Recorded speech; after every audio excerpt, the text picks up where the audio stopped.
Hi, I'm Brent Johnson, and today we're at St. Peter's Episcopal Church in Ladue, Missouri. This is a suburb of St. Louis. With me is David Sinden, the Director of Music and Organist here. How long have you been organist here? Well, welcome back to St. Peter's. I've been here for 4 years.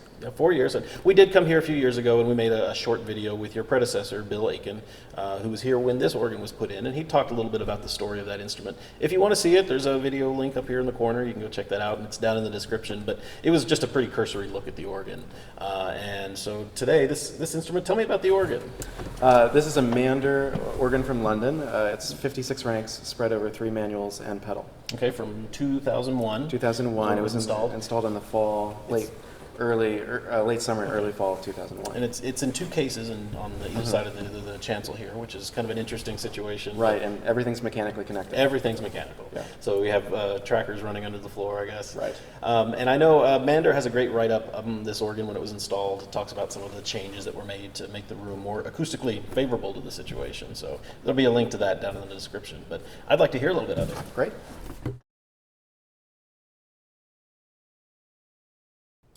So we're sitting here at the console. You have half the organ ahead of you. What's on what side of the church? So everything above the console is the manuals. All the manual pipework is directly above us. The choir is immediately above us, and then the grate is above that, and the swell is in a box sort of behind it. So all of that over there is just pedal. Everything on the other side is pedal, Okay. and there are trackers that run under the floor to the pedal side. That's a long tracker run. Yes, but it is. Made it work. Yeah, All right. it made it work. Well, I guess let's start then with the choir. Let's do that. It's right here above us. What do we Okay. have in the choir? So we have an 8-foot flute on the bottom.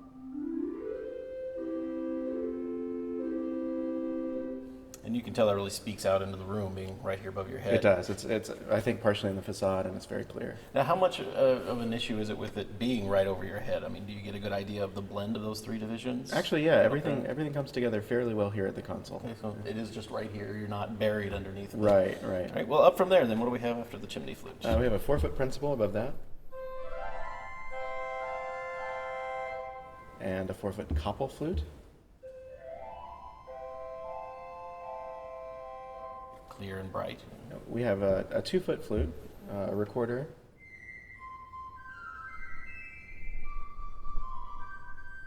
very English name for that yes, stuff. Indeed, Yeah.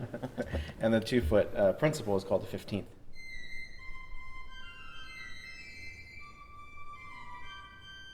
You got a 2-foot flute and principal. Right, so you can create a flute chorus with 8/4-2.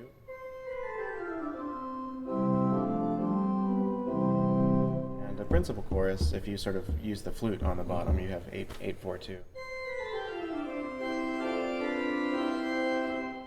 Very handy. And then you also have some mutations there to make your cornet. Right, so we have a cornet on every division of this organ. Really? Here on the choir, we can do a sort of flute cornet with the 2 2/3, and the 1 3/5, and the 2-foot flute.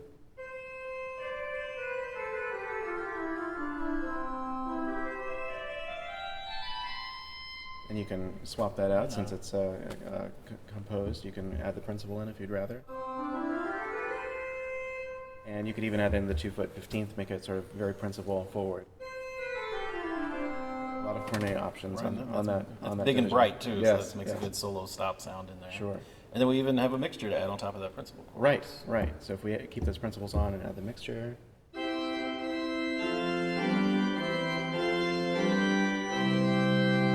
Nice bright mixture on that division. Yeah, definitely. And then from there we have one more.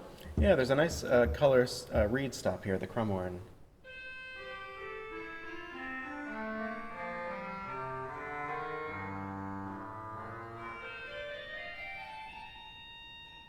Speaks really nicely in all ranges. And then a tremolo for the whole Yes, for division for there. the whole thing. Yeah, these are exciting.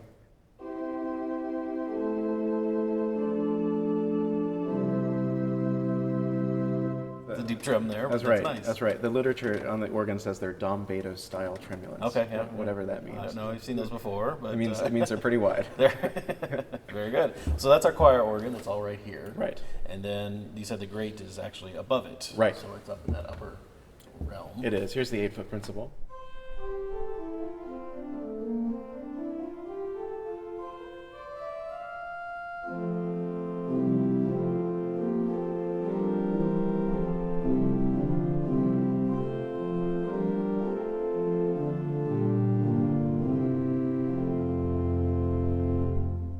That's a good big sound, and it sounds standing here. Really, it's out in the room. It's not buried up there. It's not distant from us. It's in the front of the front of the facade, so it's speaking out really well. I think everything in this organ speaks pretty well in the room. Definitely. Yeah. So the chorus going up from there. We have a 4-foot on top of that. A 2-foot on top of that.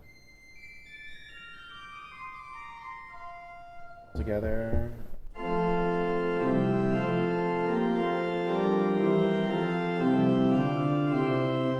We can crown that with a mixture.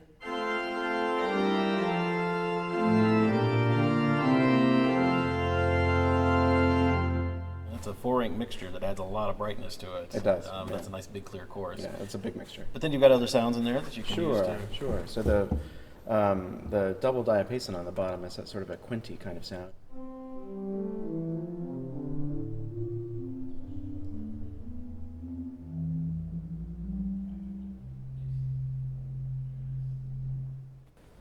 Stopped diapason.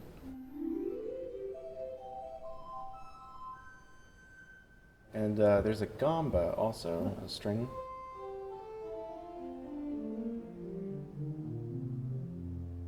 So that works really nicely with the stop diapason if you want kind of a smaller principal sort of sound.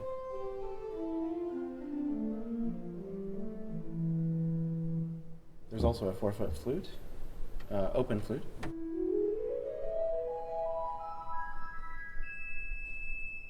Another nice solo possibility, Very especially lovely, lower in the range.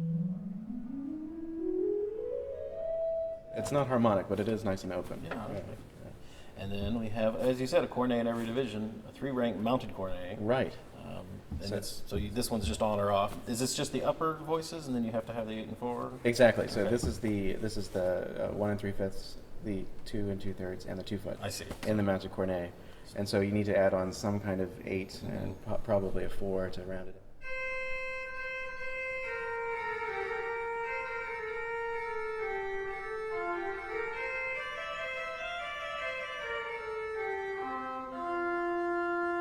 Very big and bold. Just compare it to the cornet and the choir if we draw the same. Sure, a similar kind of thing, composition here. just to hear how it So compares. here's the choir cornet. And the great cornet.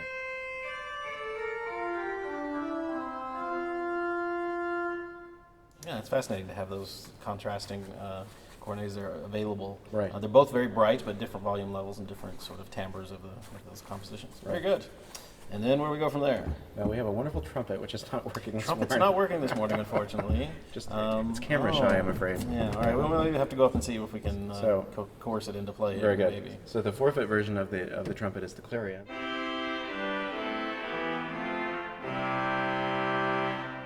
Bright, bold trumpet there. Right, especially on top of the 8-foot, it makes for a nice sort of reed We'll have to chorus. visit that another time. So, and then behind we have then the swell, all in a box. Yes. At the top of the case, actually, we have there. Right. So what's in the swell? Well, we do have an open diapason on the swell.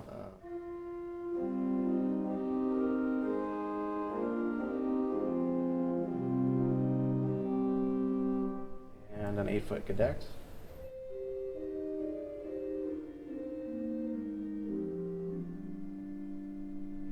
Here are strings. Here's the gamba.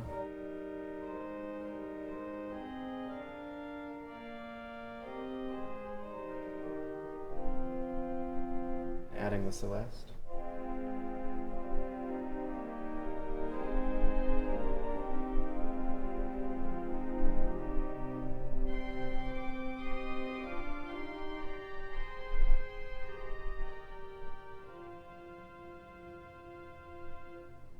And it closes down really nicely. It does really nicely, yeah. And this is a funny celeste. It's tuned flat. So here's the gamba. Here's the celeste. Yeah, instead of sharp, Which is more, I think, more typical. So when you add that, it is coming on underneath the pitch. Yeah. Still very lovely celeste. Nice colors there. All right, from there. 4-foot principal.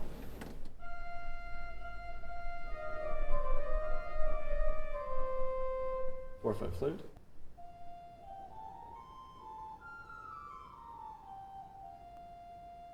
It's called the Nason flute. Thank you. Which is usually very quinty, but this one's not. Not so much. No. type overtones. That's And I assume that's an open flute. I believe so. Yes. Okay, Yeah. all right. Yeah. 2 foot 15th, so principal stop.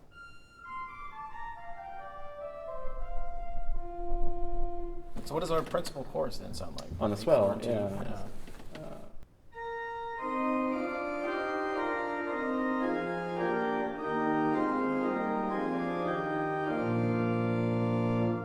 So you could do an 8/4/2 chorus on every each of the manuals principal chorus, with the exception of the choirs. Yeah, if you treat that 8 foot flute on the choir. But it gives you something else. So Right, yeah, but effectively you have a more principal chorus. principal sort of idea here Right, going yeah. on. This is a fairly large organ, so it gives you a lot of A options. lot of options Yeah. there, right? And we do actually have a mixture. Right, 4 exactly. ranks.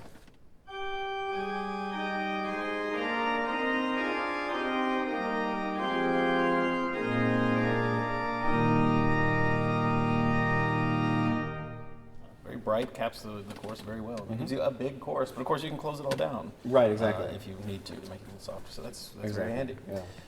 And I see, again, a sesquialtera, so we have a Right. cornet, our So continuing with our cornet theme. 2 2/3 and tiers. Exactly. So over here.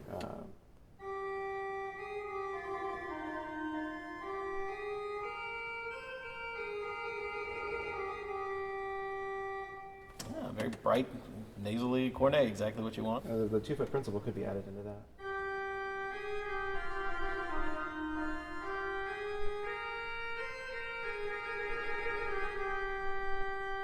Sort of even brighter Yeah, and it gives a bolder. little more Yeah. cut. So yeah, a lot of options with all of these different cornets, and of course you can couple the swell to the choir, the great, and the choir then couples to the great, just at 8 foot, just unison couplers. But that must give you lots of options for Right. mixing and matching Right. of these basic sounds. But you also have 3 reeds. Yes. Here. I want to hear these 3 reeds. Lots of colorful reeds. So the big one is the trumpet.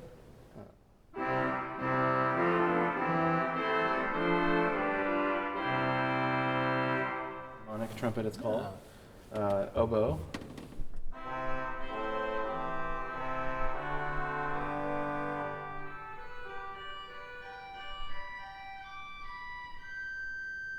Also makes for a very nice solo color. Yeah, very bright. It's got a lot of color in it that's outside of just the reed sound. There's Right. something very skinny and nice about it. I like that roll a lot. So, and then? And then the 16 foot fagotto.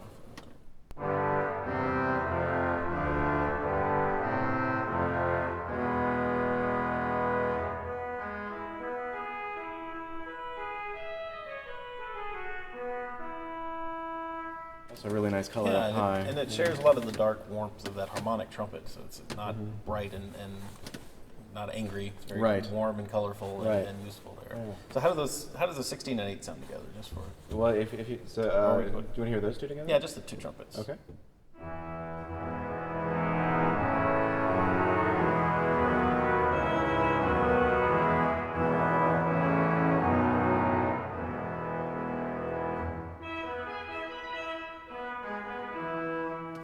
Very nice, very warm reed chorus there. I like it a lot. Lots of good reed color. Yeah. All right. Well, from there we go on over to the pedal. All right.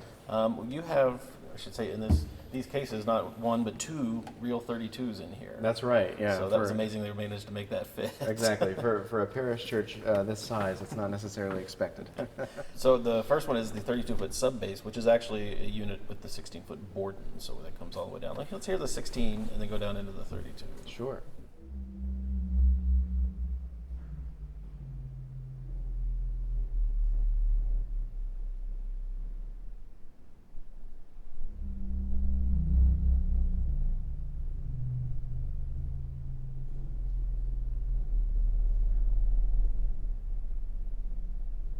It shakes the room, but it's not super jarring. It's just a nice low underpinning there Right. for that 16. And I guess because it's all in that case, you have room for the pedal. That was probably the only way they were going to make Exactly. that pedal division work, was Yeah. to have a whole separate case. So. Yeah.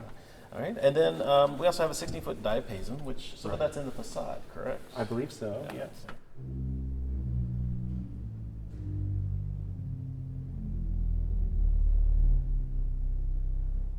And it's not overly present either. It's just nice and clear in the room, but it's not, really shaking us. No, out. it's a it says open diapason, but it's a very well voiced stop. good size there. And then an 8-foot principal. 8 foot principal.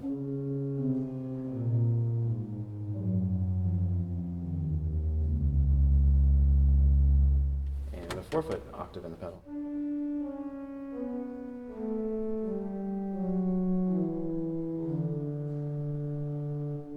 So altogether, the principal chorus in the pedal.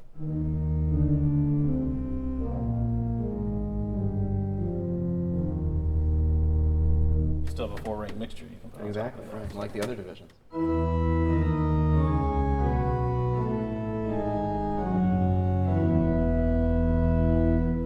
All the mixtures are very bold in this organ. They add a lot of color when you get to the top. They do. I don't find that. Yeah, I don't find that they're too much in the room Yeah. on their own. If you start adding mixtures, I think it can become a little much. Start putting them all together. Right, exactly. Yeah. But this pedal mixture especially is useful for Baroque repertoire. Oh, sure. Yeah. All right, and then we have a continuation of the flutes. Right. From the sub bass, we have an 8-foot bass flute.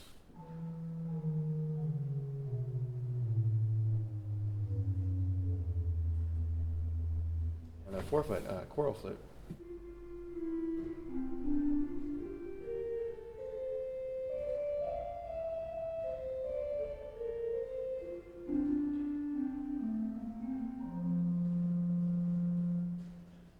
In the pedal, we have 3 ranks of reeds, and the 16-foot trombone is extended to 32. It goes all the way down to a real 32. Yeah, that's our right. second 32. Well, let's start with that. It's called a trombone at 16.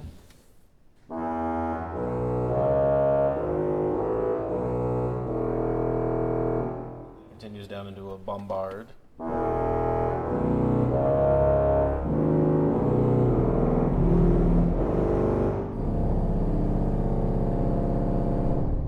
Our lowest. Very nice, yeah. Reed stop, yeah. And then we also still have 2 more independent ranks, though. Right. There's also an 8-foot trumpet.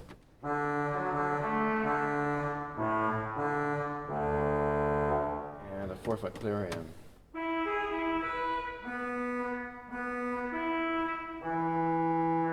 All 4 of those reed stops together, what kind of noise do we make? A nice big one.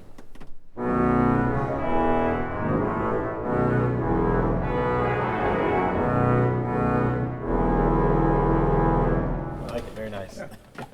So the stop action's all electric. You've got combination action. Tell me about what we have.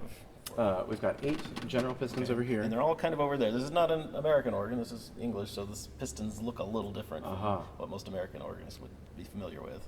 What would a general piston layout be? Well, it starts at like middle tenor C. Oh, so it'd be higher up. It'd be farther in. Okay. And you'd have usually 6.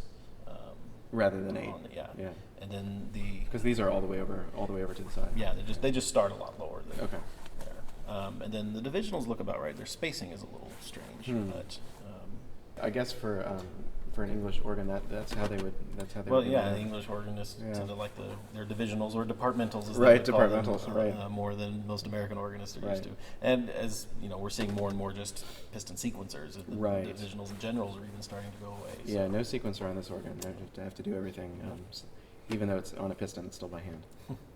And then lots of toe studs. Everything's duplicated down there. So you can- Right. The generals are duplicated, and then the pedal departmental divisional pistons are 1 through 8 on the right side. We do have an AGO pedal board that is radial Radiating. and curved. So yeah. I don't know that it's AGO standard though. I mean, I think Yeah. it is a little idiosyncratic. We have to get out a ruler to check for sure, but we'll see.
So if we walk behind the console, we have this hallway behind the organ, and there's a pair of doors that allow access to the back of the console.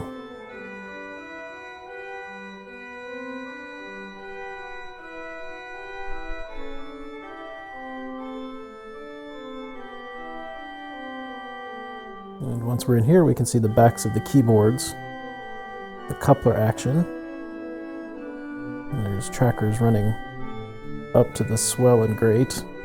There's the solenoids for the couplers.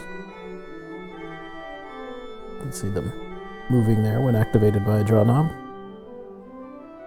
Here's the memory system and all the memory cards down below, and just the pedal trackers.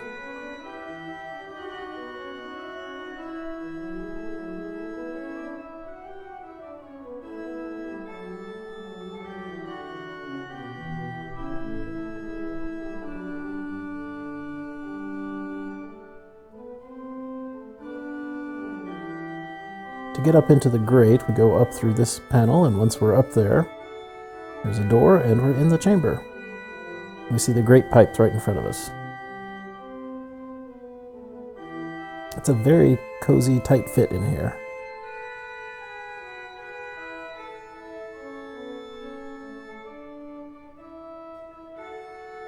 The 4-foot clarion is right here in front of us. We see some flute pipes. This is looking down at the grate chest. Squeeze through and we can get in between the grate and the choir. And we see the mounted cornet, or half of it here, tubed off of the main chest. You see the 8-foot open diapason, and the 16-foot goes off where it's mitered to fit under the ceiling and under the swell chest. There's our swell rollerboard, the swell chest above. Then the choir is in front of the grate, directly over the organist's head. You can see out through the facade into the church. Then continuing on down, we see the regulator for this division, as well as the opening into the church that was added for the organ. The previous organ didn't have that opening. Our open pipes tubed off and mitered to fit.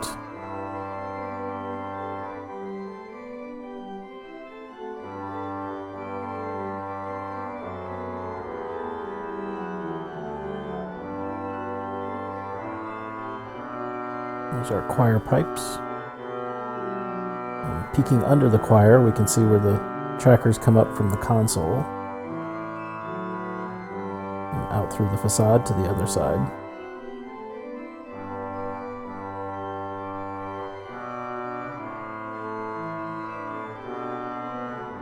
And then going back out towards where we came from, there's a ladder that takes us up to the swell.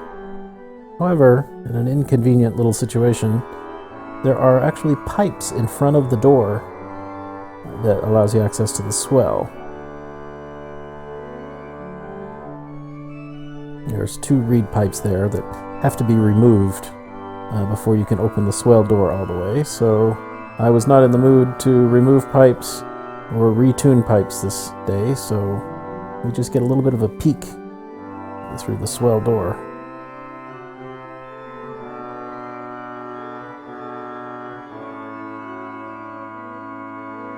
And here's what we can see. Not much. You will notice there are shade openings on 2 of the 4 sides of the chamber. So the shades open out into the nave of the church.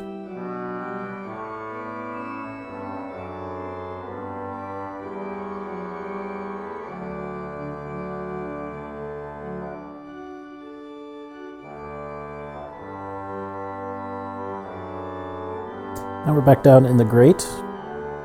And another look at the walkboard so you can get out to tune those little pipes.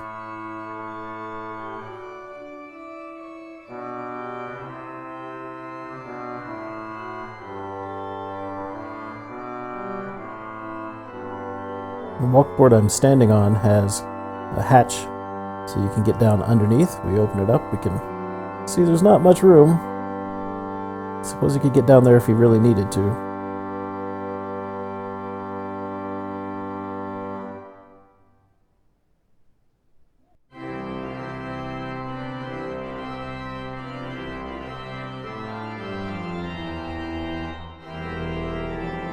So, going over to the other side, there's a hallway similar.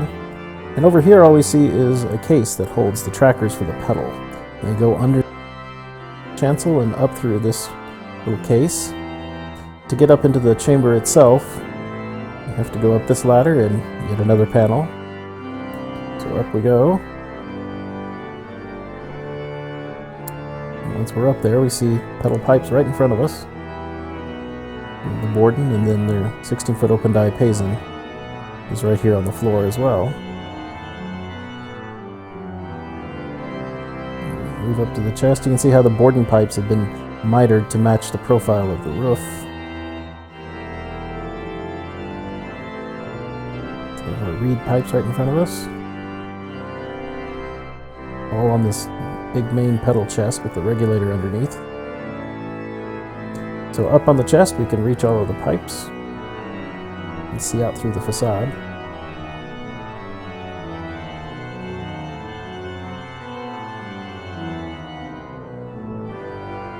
There are 32-foot and 16-foot bombards down here on the floor. Very large boots on those. And stretching the full height of this chamber.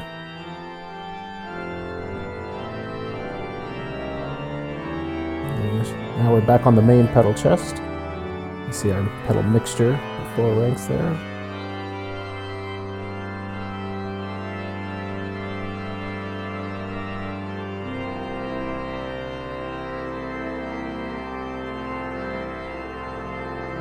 This whole chamber is just for the pedal division. We pass our 16-foot open diapasons on the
David, thanks for showing us this wonderful 2001 Mander organ, 56 ranks here at St. Peter's. If you want to find out more information about the organ and the church, there's links down in the description to the specification and the church website, your music program here, which is a wonderful, thriving choral program going on every week. Thank you. But you also have some other projects that you work on. I do, yeah. Tell me about those. I'm really excited about what I do here in Episcopal liturgy and music. So I actually co-host a podcast with a priest called All Things Rite and Musical. I get it. R-I-T-E in the spelling. And it's all things liturgy and music in the Episcopal Church. Wonderful. Well, there'll be a link to that down in the description. Subscribe to his podcast. It's a great thing, especially if you're interested in liturgical music, like they do so wonderfully here at St. Peter's with this great organ. Remember, for classical organ music 24 hours a day, visit our 3 streaming stations, organlive.com, Positively Baroque, and The Organ Experience. If you like these videos, please subscribe and click the thumbs up, and we'll be bringing you more. If you would like to help sponsor a video, you can find out how by going to organ.media and clicking on support. Thanks for joining us. I'm Brent Johnson. I'll talk to you next time.